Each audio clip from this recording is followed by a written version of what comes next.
అరుణాచల శివ, అరుణాచల శివ, అరుణాచల శివ, అరుణాచల.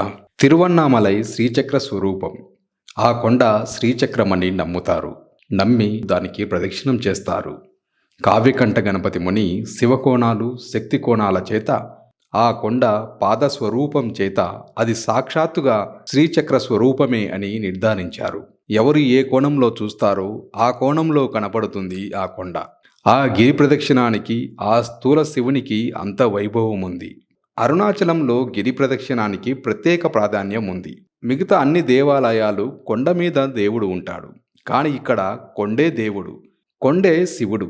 కొండలో శివుడు దక్షిణామూర్తిగా ఉంటారు. ఇక ప్రధాన ఆలయంలో అరుణాచల క్షేత్రం నందు అరుణాచలేశ్వరుడు అగ్నిలింగంగా ఉంటాడు. అంటే ఇక్కడ శివుడు 3 రూపాలలో ఉంటాడు. పూర్వం వజ్రాంగదుడు అనే ఒక మహారాజు, ఆయన ఒకానొకప్పుడు ఒక గుర్రం ఎక్కి ఒక కస్తూరి మృగాన్ని తరుముతున్నాడు. ఆ కస్తూరి మృగం కొండ పాదాల్లోకి వెళ్ళిపోయింది. ఆయన కూడా కొండ పాదాల్లోకి వెళ్ళిపోయాడు. అది కొండకు ప్రదక్షిణం చేసింది. ఈయన ప్రదక్షిణం చేస్తున్నాననుకోలేదు. ఆ కస్తూరి మృగాన్ని పట్టుకోవడం కోసమని పరిగెత్తాడు ఒక గుర్రం మీద. చాలా దూరం వెళ్ళడంలో ముగ్గురు అలసిపోయారు. కస్తూరి మృగం అలసిపోయింది, గుర్రము అలసిపోయింది, వజ్రాంగదుడు అలసిపోయాడు.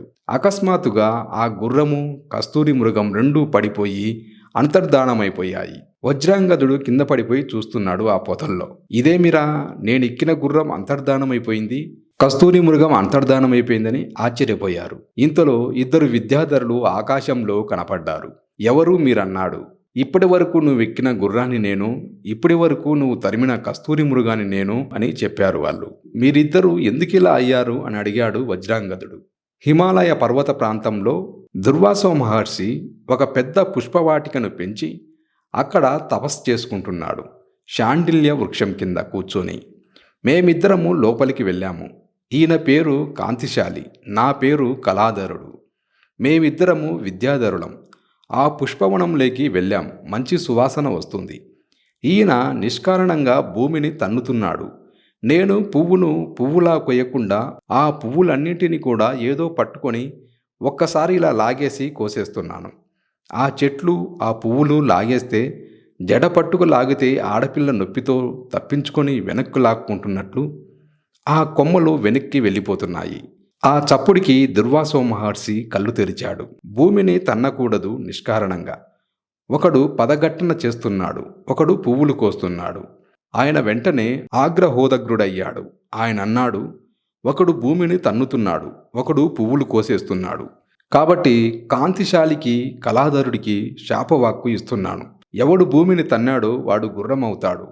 అదే పనిగా చప్పుడు చేస్తూ మనుషుల్ని ఎక్కించుకుని తిరుగుతుంటాడు. కాబట్టి భూమండలానికి వెళ్ళి గుర్రమై పడిండు అన్నాడు. ఎవడు పువ్వుల్ని దుడుకుగా కోశాడో సౌరభ వ్యామోహంతో వాడు కస్తూరి మృగమవుతాడు అన్నాడు. కస్తూరి మృగం శరీరంలో నుంచి సువాసన వస్తుంటుంది. కానీ అది వాసన చూసి ఎక్కడి నుంచో మంచి వాసన వస్తుందనుకొని పరిగెడుతుంటుంది. కానీ దాని ఒంట్లోదే ఆ కస్తూరి అని తెలుసుకోలేక పరిగెడుతుంటుంది. అలా పరుగెత్తే కస్తూరి మృగానివి అవుతావు అన్నాడు. అప్పుడు బుద్ధొచ్చింది. వాళ్ళు అడిగారు దుర్వాసో మహర్షిని, మేము అపరాధం చేశాము, మాకెలా శాప విమోచనం అని అన్నారు. ఆయన అన్నాడు, తెలుసో తెలియకో జంతు రూపంలో, మృగరూపంలో ఉంటారు. ప్రదక్షిణ గౌరవం మీకు తెలియకపోయినా తెలియక ముట్టుకున్న అగ్ని కాలినట్టు, తాగిన పాలు కడుపు నింపినట్టు, నీరు తాగితే దాహం తీరినట్టు, గాలి తగిలితే సుఖంగా ఉన్నట్టు, అరుణాచలానికి మీరెప్పుడు ప్రదక్షిణం చేస్తారో అప్పుడు మీ పాపాలని నశించిపోయి మీరు మళ్ళీ విద్యాధరులవుతారు అన్నారు. ఆ వజ్రాంగదుడు ఎక్కిన గుర్రం కస్తూరి మృగాన్ని తరుముతూ రావడంలో ఆ రెండు అలా వెళ్ళిన కారణం చేత అలసిపోయి ప్రాణాలు విడిచిపెడితే అవి ఆ ప్రదక్షిణం చేత మళ్ళీ విద్యాధరులయ్యాయి. ఇది విన్న వజ్రాంగదుడు తెలుసుకున్నాడు. అబ్బా, ఇంత గొప్పదా ఈ గిరి అని. వ్యామోహం కలగాలి కానీ మనిషిలో మార్పు రావడం ఎంతసేపండి? ఒక్క సంఘటన చాలు ఒక మనిషి జీవితం మారిపోవడానికి. ఒక్క మాట చాలు ఒక మనిషి జీవితం మారడానికి. ఒక్క శ్లోకం చాలు, ఒక్క స్తోత్రం చాలు పెద్ద కథ మలుపు తిరిగిపోవడానికి. చూశాడు వజ్రాంగదుడు. ఎందుకు దిక్కుమలని ఈ రాజ్యం, ఎందుకొచ్చిన వైభోగం, ఇంత గొప్పదా ఈ కొండ, ఇక నేను ఇక్కడే ఉండిపోతానని తన రాజ్యానికి వెళ్ళి తన కుమారుడైన రత్నాంగదుడికి యువరాజ పట్టాభిషేకం చేశాడు. చేసి తిరిగి వచ్చేసి తాను ఆ అరుణాచల పర్వతంలోనే ఉండిపోయి తన రాజ్యం నుండి సమస్త సంబరాలు తెప్పించి ప్రతి పౌర్ణమి నాడు జ్యోతిని వెలిగించి చక్కగా ఆ కర్పూరాలతో కలిసిన జలాల చేత సుగంధభరితమైన పదార్థాల చేత శివలింగానికి అభిషేకం చేస్తూ పరమశివుడిని చందన చర్చితుడిని చేస్తూ ఆనందంగా జీవితం గడుపుతుంటే అగస్త్య మహర్షి వచ్చి వజ్రాంగదుడి స్థితిని చూసి మురిసిపోయారు. ఆహా, ఈయనకు ఎంత భక్తి వచ్చింది, ఎంత మారిపోయారు. అప్పుడు పరమశివుడు ప్రత్యక్షమయ్యాడు. నువ్వు ఒకానొకప్పుడు ఇంద్రుడివి, కైలాసంలో ఉన్న నా దగ్గరికి వచ్చి అధిక్షేపించావు. ఆ కారణం చేత భూలోకంలోకి వచ్చి మనుషుడిగా పుట్టావు. కానీ గత జన్మలలో చేసుకున్న పుణ్యకర్మ పరిపాకం వలన ఇప్పుడు అరుణాచల వైభవం నీకు తెలిసింది. కాబట్టి ఇక్కడే ఉండి నువ్వు ఇలాగే నన్ను ఆరాధన చేస్తుండు, నా యందు ఐక్యమవుతావు అన్నాడు. వజ్రాంగదుడు అరుణాచలంలోనే నివాసముండి అరుణాచలంలో ఉన్న శివుణ్ణి, అరుణాచల వైభవాన్ని తెలుసుకున్నవాడై ఆయన అరుణాచల క్షేత్రమునందు ఈశ్వరుణ్ణి ఆరాధన చేసి తుట్టతుదకు పరమేశ్వరుడి యందు ఐక్యమైపోయాడు. ఏఎన్ చాడ్విక్ అని రమణ మహర్షి దగ్గర ఒక ఆయన ఉండేవారు. ఆయన బూట్లు లేకుండా నడవలేడు. ఆయన గిరి ప్రదక్షిణానికి బయలుదేరాడు. ఏమో భగవానులు ప్రదక్షిణ చేయమంటారు, ప్రదక్షిణ చేస్తానని బూట్లతో ప్రదక్షిణం చేస్తున్నాడు. బాగా చీకటి పడిపోయింది, కటిక చీకటి. ఆ చీకట్లో ఆయన బూటు తెగిపోయింది. ఆ తెగిపోయిన కారణం చేత ఆయన బూటు లేకపోతే నడవలేడు. ఆయన చితికిల పడిపోయి కూర్చొని, భగవాన్, ఏమో ఇది పరమశివుడు అంటారు, నాకేమో బూటు తెగిపోయింది, బూటు లేకుండా నడవలేను, కటిక చీకటి, ఏ ఉపద్రవం వస్తుందో అని ఆ పర్వతం వంక చూసి అరుణాచల శివ, అరుణాచల శివ, అరుణాచల శివ అని అరిచాడు. అప్పుడు ఆ చెట్లలో నుంచి ఒక చెప్పులు కుట్టే వ్యక్తి కిందికి దిగి వచ్చి, అయ్యా, మీ బూటు తెగిపోయిందా, కుట్టిస్తానని బూట్లు కుట్టేసి ఆ కొండలోకి వెళ్ళిపోయాడు. అతను కుడుతున్నంతసేపు, కొండలోకి మళ్ళీ వెళ్తున్నంతసేపు చాడ్విక్ ఆలోచన రాలేదు.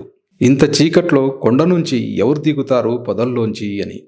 చెప్పులు కుట్టేవాడెందుకు వస్తాడు, ఎందుకు చెప్పులు కుడతాడు, ఎందుకు మళ్ళీ పొదల్లోకి వెళ్తాడు? అతను వెళ్ళిపోయి కనపడడం మానేశాక ఆలోచన వచ్చింది. బూట్లు లేకపోతే నడవలేక నేను నమ్మి పిలిచినందుకు పరమశివుడే వచ్చి నా బూట్లు కుట్టాడు. వెంటనే ఆయన కొండవంక తిరిగి కన్నీళ్లతో నమస్కారం చేశాడు. అలాగే ఒక మహానుభావుడు పంగు యోగి అని, ఆయనకు కాళ్ళు లేవు. ఆయన పిరుదుల మీద దేకుతూ గిరి ప్రదక్షిణం చేస్తున్నాడు. పంచశిఖర దర్శనమని ఆ పరమేశ్వరుని 5 మూర్తులు, పార్వతీదేవి, పరమశివుడు, సుబ్రహ్మణ్యుడు, విఘ్నేశ్వరుడు, నందీశ్వరుడు పంచశిఖ దర్శనమని చేస్తారు. ఆ పంచశిఖర దర్శనం దగ్గరికి వెళ్ళేటప్పటికీ ఆయనకక్కడికి వెళ్ళి నమస్కారం చేద్దామని దేకుతున్నాడు. ఎక్కడి నుంచో ఒక ముసలాయన వచ్చి ఒక్క తోపు తోశాడు. ఏం, అరుణాచలానికి ప్రదక్షిణం చేయడానికి అలా దేకుతూ పిరుదుల మీద వెళ్ళాలా? ఏం నడవలేవా? లేచి నడు అని వెంటనే వెళ్ళిపోయాడు వేగంగా. ఆయన తెల్లబోయి చూసి, నేను నడవడమా అనుకొని పైకి లేచాడు. కాళ్ళొచ్చేశాయి. వచ్చేసి గిరి ప్రదక్షిణం చేశాడు. సంభ్రమాశ్చర్యాలతో పరమశివునికి పాదాభివందనం చేసుకున్నాడు. గిరి ప్రదక్షిణం చేసిన అందరికీ వస్తాయంటే ఆ శక్తి, ఆ భక్తి, ఆ ధృతి ఉన్ననాడు మీకు ఫలిస్తుంది.